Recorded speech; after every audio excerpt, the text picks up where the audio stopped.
Next, we have a quick video on how you can save hundreds of dollars on your utility bills this year alone by taking 30 seconds to make a quick adjustment to your ventilation system. So today we have a quick tip for you that will take you 30 seconds to do, but could literally save you, hundreds of dollars throughout the year on utility costs.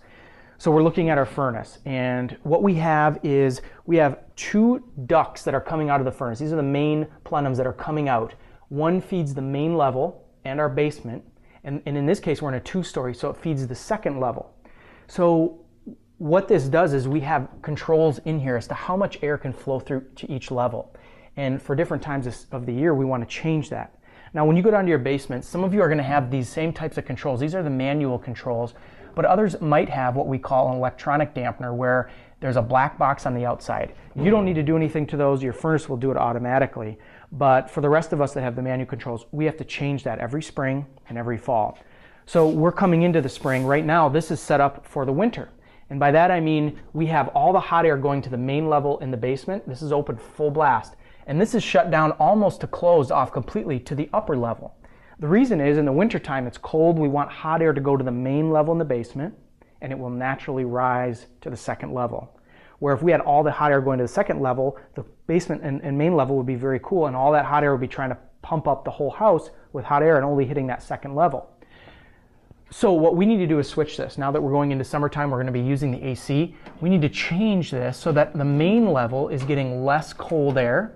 So we're going to turn it down to a quarter. You never want to shut this off completely.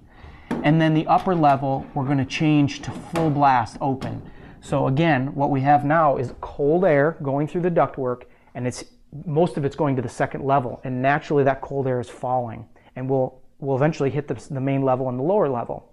So if we had everything pumping to the basement, we'd have a really cold basement and a warm upper level. So if you feel that in your home, go down and see if you have these plenums that you can change and do this step, and it'll save you a lot of money this summer and this following winter if you make the change again in the fall. Okay, on to the market we saw here in Rochester over the past month. In May, we saw 259 new listings hit the market, a 32% increase in May over last year. Year to date so far, we've had 7% fewer listings when compared to 2011. Pending sales are up just over 3%, with 197 sellers see signed contracts on their homes in May. We also saw 179 homes close, which is down 16% when compared to the number of homes that sold last year in May. Our median sales price has also increased by 5% from $142,900 to $150,000 even.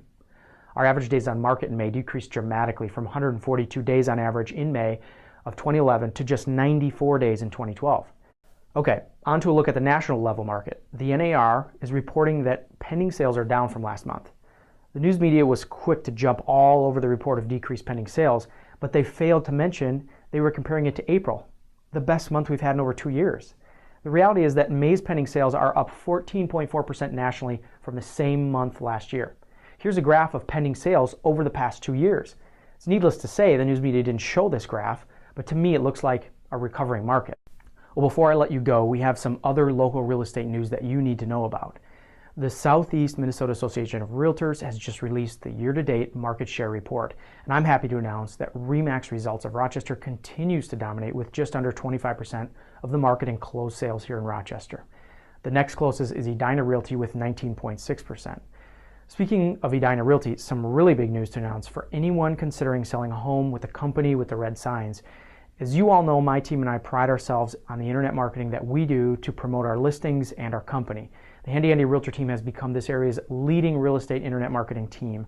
From our professional photos, our video tours, our how-to videos, even our market minute updates that you're watching right now. Of all the things we do to market our listings, one of the most important things we do is syndicate them to other national websites like Trulia, Zillow, Realtor.com, Homes.com, and so many more. Edina Realty has just announced they will no longer be sending their listings anywhere. They've decided that it's more important to attempt to get shoppers to their website than it is to get their listings in front of the shoppers.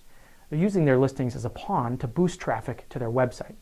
At the Handy Andy Realtor team, we understand it's not about us, it's about getting your listings in front of as many buyers as possible. In this market, leveraging the power of the internet is key, and to do so effectively, you have to advertise where the buyers are. Think about it. Do you think a buyer moving here to work at, let's say, the Mayo Clinic from Texas has ever heard of edinarealty.com? The answer is no, and they're not going to use their website to shop for homes. They'll use a national site like Realtor.com, Trulia, Zillow. By listing your home with Edina, you are missing out on literally the majority of shoppers buying online. The biggest problem is that the general public is not aware of this change in Edina's marketing policy, so we are making you aware. Also, a quick reminder, Friday, June 24th is the annual Rochester Fest Grand Parade. Look out for the Handy Andy Realtor Mobile float. We're going to be giving out 100 Handy Andy Realtor t-shirts, and we're going to have a Remax balloon with the 20-foot flame flying out through the air. Well, that's this month's edition of Market Minutes. I'm Andy Mulholland with Remax Results and the Handy Andy Realtor team, where we are real estate done differently.